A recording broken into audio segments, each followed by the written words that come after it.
주님께서 여러분과 함께 요한이 전한 거룩한 복음입니다. 그날 곧 주간 첫날 저녁이 되자 제자들은 유다인들이 두려워 문을 모두 잠가놓고 있었다. 그런데 예수님께서 오시어 가운데에 서시며 평화가 너희와 함께 하고 그들에게 말씀하셨다. 이렇게 말씀하시고 나서 당신의 두 손과 옆구리를 그들에게 보여주셨다. 제자들은 주님을 뵙고 기뻐하였다. 예수님께서 다시 그들에게 이르셨다. 평화가 너희와 함께. 아버지께서 나를 보내신 것처럼 나도 너희를 보낸다. 이렇게 이르시고 나서 그들에게 숨을 불어넣으며 말씀하셨다. 성령을 받아라. 너희가 누구의 죄든지 용서해주면 그가 용서를 받을 것이고 그대로 두면 그대로 남아있을 것이다. 주님의 말씀입니다. 그리스도님 참여합니다. 참 예수님, 오늘은 예수님께서 제자들에게 약속하신 성령을 보내주신 날입니다. 성령께서 제자들에게 내려오셔서 그들을 온전히 새로운 사람으로 만들어 주셨습니다. 성령이라고 할 때 이 영자는 우리가 그렇게 번역을 해서 그렇습니다만은 또는 혼, 넉 이렇게도 번역될 수 있는 말입니다.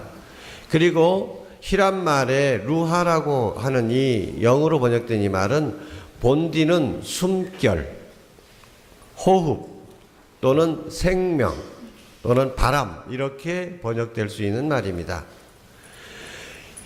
이 말은 하느님께서 사람을 창조하실 때 진흙으로 빚어서 거기다 뭘 불어넣어 주셨다 그랬죠? 호하고 당신의 입김을 불어넣어 주셨다는 거예요. 그러니까 이때 입김을 불어넣어 주셨다는 말로 번역할 수도 있고 당신의 혼을 또는 넋을 생명을 불어넣어 주셨다 해도 되는 겁니다. 다 같은 뜻을 가지고 있어요. 근데 이게 또 바람이라는 뜻도 있습니다. 그래서 오늘 제1독서 읽을 때 성령께서 내려오실 때 세찬 바람이 부는 소리가 들렸다. 성령은 바람이시기도 합니다. 보통 사람들 저 사람 넉 나가버렸죠. 이렇게 하죠. 얼 빠진 놈. 겉모습은 남아있는데 정말 있어야 될 본질적인 것이 없다라는 거예요. 넋이라고 하는 그런 거죠. 혼 나가버렸다. 혼이 나갈 정도로 욕먹었다. 이때는 내 정신이 아니더라 이거죠. 그죠? 이런 것들이 다 성령에 대한 우리의 표현이라고 할 수 있겠습니다. 하느님께서 아담과 하와를 지어내실 때 진흙으로 빚어서 당신의 이 영을 불어넣어 주셔서 살아 움직이게 됐죠. 단순히 무기물에서 생명이 없는 것이 생명이 되었다는 것이 아니라 하느님의 자녀가 되었다는 이야기입니다. 오늘 예수님께서도 제자들에게 숨을 불어넣어 주시면서 뭐라고 하십니까? 성령을 받아라. 그렇죠? 성령을 받아라. 그러면서 하시는 말씀이 죄를 사하는 권한을 주시는 거예요. 너희가 누구의 죄든지 사해주면 다 용서받을 것이고 너희가 풀어주지 않으면 풀리지 않은 채 그대로 남아있을 것이다. 죄라는 것은 우리가 하느님의 자녀로서의 본디의 모습을 잃어버리게 만드는 것입니다. 그래서 죄를 다 용서해 줌으로써 본디 창조됐을 때 하느님의 자녀로서의 모습, 하느님의 모상대로 창조된 그 모습, 이것을 되찾을 수 있게 해주는 것입니다. 그러니까 성령께서 하시는 일이 너무도 많지만 성령의 가장 큰 역할을 얘기하면 재창조라고 말할 수 있습니다. 새로운 창조. 오늘 성령께서 사도들에게 내려오신 것처럼 여러분들의 마음에도 충만히 내려주셔서 여러분의 마음을 그 사랑의 불로 태워주시고 그래서 여러분 마음속에 온갖 미움과 시기 질투를 다 없애버리시고 새롭게 태어나게 해주시기를 기원합니다. 또 성령께서 여러분 마음 안에 오셔서 여러분 예전에 죄에 물들었던 모든 흔적들, 어두운 상처들, 기억들 다 씻어버리시고 어린아이처럼 천사처럼 깨끗한 마음으로 변화시켜 주시기를 또 기도합니다. 또 성령께서 여러분에게 당신의 능력, 치유의 힘, 믿음의 힘, 마귀를 쫓아내는 힘, 이런 힘들을 주셔서 여러분이 하느님의 자녀로서 하느님의 능력을 누리며 살게 되기를 바랍니다. 당신의 열매를 맺게 해주셔서 사랑과 기쁨과 평화와 인내와 온유, 진절, 절제, 선행, 이런 여러 열매들이 여러분 삶 속에서 송이송이 맺히기를 기도합니다.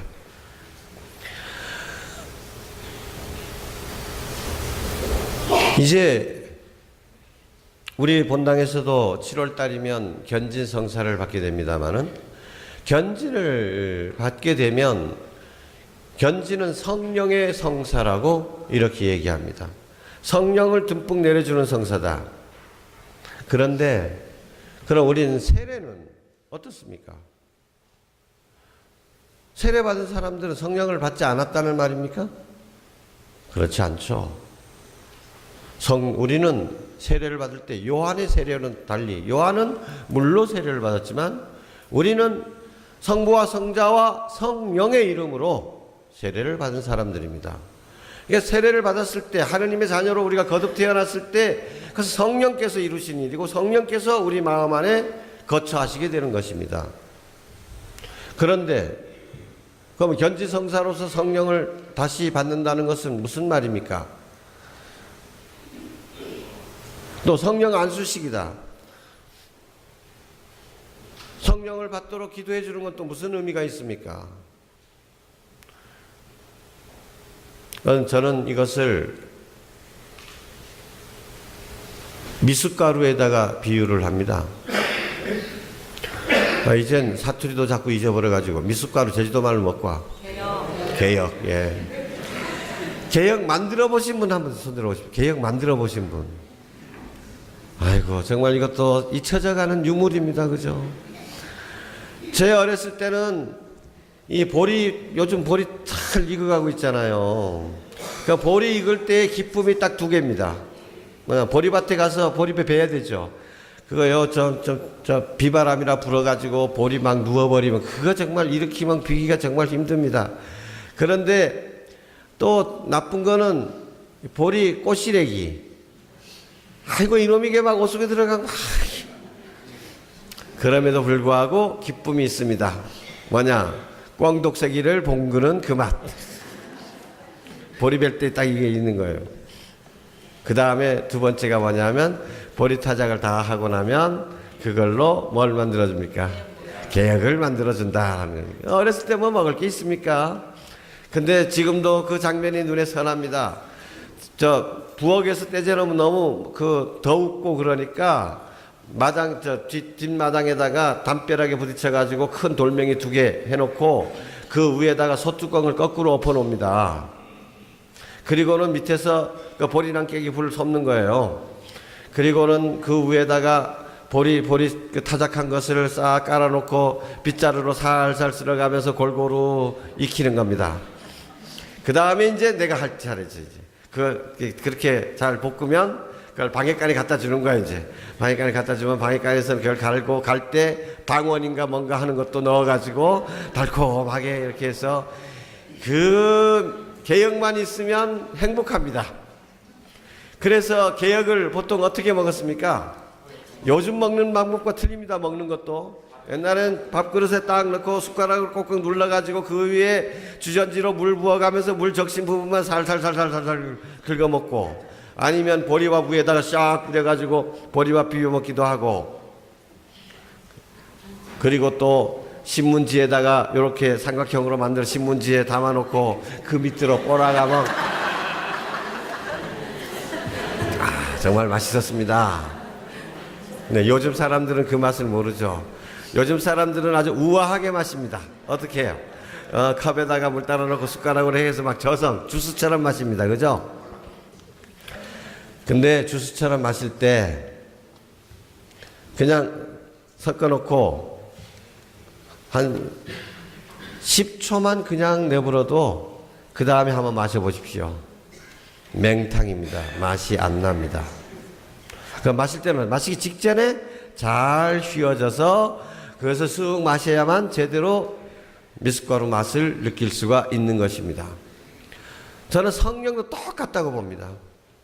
하나님께서 우리를 세례 때 또 일상생활에서도 성령을 충만히 내려주시는데 여기에 성령이 없어. 맹탕이라 이거 물만 남아있어. 여기에도 성령이 없어. 여기에도 성령이 없어. 그럼 성령이 다 어디 가버렸수가? 발바닥에만 다들 모여가지고 우리가 신앙생활을 하다 보면 생각과 말과 행동이 다 성령에서 우러나오는 성령의 맛이 흘러나와야 되는데 완전히 고린만 만나 이거예요. 빛과 소금의 말이 역할을 해야 되는데 전혀 관계없는 사람처럼 살게 된다. 왜? 성령은 다 어디 가버렸냐? 발바닥에만 모여있다. 그래서 우리는 발바닥은 천당에 갈 겁니다만은. 그래서 성령 운동이란 뭐냐? 오늘 또 우리가 기도하는 건 뭐냐? 우리가 받지 않은 성령을 듬뿍 새롭게 내려달라는 그런 의미보다는 우리가 이미 받은 성령, 이 성령을 내가 전부 다 발바닥에만 깔아앉아버린 이 성령이 내 삶 속에서 잘 흩어져 가지고 내 가슴으로, 내 입술에, 내 머리에 충만하게끔, 그래서 내 삶이 성령의 맛이 나게끔 하는 것입니다. 그렇게 도와주는 것이 성령 운동이고 그렇게 도와주는 것이 바로 견진성사인 겁니다. 그래서 여러분들께서는 성령을 더 내려주십시오, 더 충만히 내려주십시오 하고 기도할 것이 아니라 이미 나에게 풍성해 주신 이 성령의 은사와 열매들이 내 안에서 살아서 활동할 수 있도록 협조를 해드려야 되는 겁니다. 성령께 여러분의 마음을 열어드려야 되는 것입니다. 성령께서 우리 안에서 참으로 주인이 되셔서 성령께서 이끄시는 삶이 되면 정말로 우리가 상상하지도 못했던 놀라운 하느님의 능력을 눈으로 보고 체험하게 됩니다. 저 자신도 신부가 되기 전에는 제주도에서 이 성령 운동 이거 없애버려야 되겠다 그런 생각을 했던 사람입니다. 아이고 그때 보니까 성령 운동한다고 성당에서 막 니치림 찔찔찔 흘리고 하느님 아버지 하고 우고 또 성당에서 박수치고 노래하고 이러고 하고 싶으면 예배당 갈 일이지 왜 이렇게 거룩한 성당에 이 고요한 성당에 엄숙한 성당이 제일 좋은데 이런 데 와가지고 저런 모양이냐 해가지고 내가 신부되면 이걸 싹 뿌리 뽑아야 되겠다라고 생각을 했었습니다. 그런데 제가 성령 운동 안에서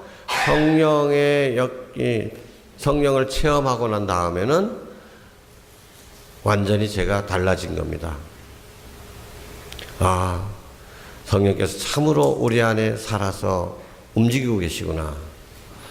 성령의 역사에 내 마음을 맡겨드리면 성령께서 참 정말 놀라운 일을 하십니다.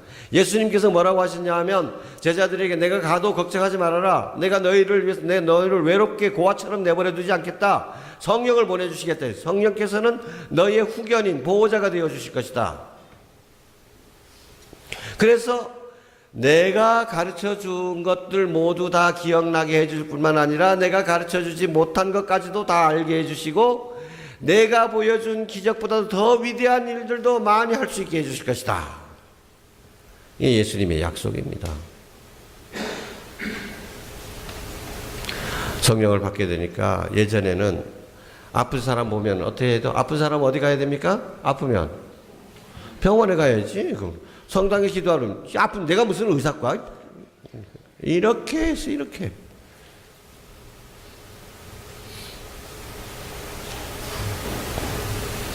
이제는 아무리 훌륭한 의사라 할지라도 하나님께서 도와주시지 않으면 아무것도 할 수 없다. 약도 하나님께서 만들어주신 것이다. 모든 것을 하나님의 능력으로 보게 되는 겁니다. 그래서 의사의 치료를 권하진 하지만 그보다 더 중요한 것은 하나님께서 고쳐주셔야 되는 것이다. 하나님께 기도를 먼저 하게 되는 거죠.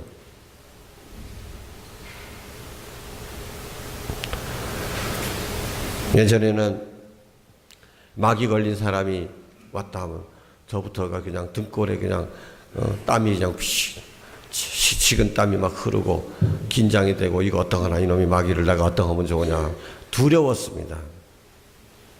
근데 이제는 성령 운동 안에서 내가 마귀 이 새끼가 빨리 안 나가? 내가 마귀를 야단치고 호통을 칩니다. 마귀가 내 말에 복종을 합니다. 얼마나 놀라운 일입니까? 예수님을 믿으면 성령 안에서 이러한 능력을 내가 누리며 살 수 있다. 이 세상은 더러운 악령이 지배하기도 하지만은 그 지배를 쫓아내고 하나님께서 다스리는 나라를 만드는데 일꾼이 된다는 것, 이것이 우리 모두가 해야 할 일이라는 것을 직접 깨닫게 해주시는 거예요. 성령께서 하시는 일에 대해서 이야기하자면 한도 끝도 없지만 여러분 그러다고 그런 것들이 신부님한테만 있는 것이냐? 그렇지 않습니다. 여러분 모두에게 성령께서 내리셨습니다. 어떤 사람에게는 여러분 가운데서도 병 고치는 치유의 은사를 주시기도 하고, 어떤 가운데는 믿음의 은사, 지식의 은사, 여러분에게 그런 은사들이 충만히 내리는 겁니다. 아무리 치유의 은사가 부족한 사람이라 할지라도 엄마가 자식이 아픈 배를 살살 쓸어주면서 기도할 때 치유의 은사가 왜 안 나오겠습니까? 이제는 성령께서 이끄시는 대로 우리를 내어 맡기는 것이 중요합니다. 성령께서는 마치 호흡처럼 우리와 함께 계십니다. 새 생활을 하는데, 믿음의 생활을 하는 데 있어서 마치 호흡하지 않는 사람은 죽은 사람인 것처럼 성령에 이끌려서 살지 않는 사람은 죽은 신앙인이 되고 마는 것입니다. 여러분 아침에 일어났을 때 아이고 오늘 성당 가야 되려구나 라고 생각한 것, 지금까지 이건 내가 생각했다고 생각하시면 이것을 이제 바꾸십시오. 내 안에 성령께서 일깨워 주신 것입니다. 어떤 때 여러분 기도하고 싶은 마음이 드시죠? 그 어디서 생긴 것입니까? 성령께서 여러분에게 기도하고픈 마음을 불러일으켜 주신 것입니다. 어떤 때는 그냥 지나가는데 아이고 갑자기 막 마음이 끌리고 저 사람 도와주고 싶어. 누가? 성령께서 여러분 마음을 그렇게 이끌어 주신 것입니다. 성령께서 성경 말씀을 맛들이도록 해주시는 거예요. 성령께서 누군가를 찾아가서 화해하도록 우리 마음을 이끌어 주시는 겁니다. 이게 다 성령께서 하시는 일입니다. 그러니까 오늘 제2독서에서 그렇죠, 사도 바울의 말씀을 들었죠. 누구도 성령의 인도를 받지 않고서는 하나님 아버지께 갈 수 없고 하나님을 아빠 아버지라 부를 수 없다. 다 성령께서 이끌어 주셨는데 그것을 내가 성령의 이끄심인 줄도 모르고 그저 내게 어떤 생각이 떠오렸거니 내가 생각한 거려니 그저 우연히 그런 생각이 들었거니 이렇게 하니까 잘 따르지 못하는 거예요. 어떤 때는 따르기도 하고 어떤 때는 안 따르기도 하는 거예요. 근데 하나님께서 내 안에서 성령께서 내 안에서 그런 움직임을 주셨다고 하는 것을 깨닫게 되면 순종하게 되죠. 그러면 그 순종의 결과가 어떻게 놀라운 것인지 체험하면서 그런 체험이 쌓이다 보면 그럴 때만 정말 굳건한 믿음, 용감한 믿음, 이런 믿음이 우리 안에 자라게 되는 것입니다. 오늘 성령 강림 대축일을 맞아서 여러분 마음 안에 지금 내리신 성령, 그것을 보따리 싸서 장롱 안에만 가둬두지 마시고 여러분 발바닥에만 간직하지 마시고 이 성령께서 내 온 마음에 온 삶 속에 골고루 잘 뿌려져서 입을 열었다 하면 성령의 힘이 나오고 생각을 하는 것도 전부 다 성령께서 이끌어 주시는 거룩한 생각이 되고 내가 살아가는 행동하는 모든 것들이 다 하느님께 영광이 되고 내 삶에 내 마음에 평화와 기쁨이 열매 맺도록 합시다. 아멘.